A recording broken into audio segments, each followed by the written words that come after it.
உழவர்களின் போராட்டம் எங்கள் நிலத்திலே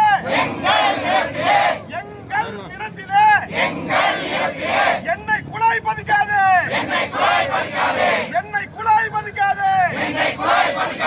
பாரத் பெட்ரோலியம்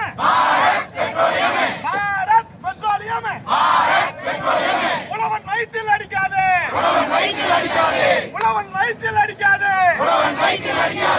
எண்ணெய் நிறுவனம்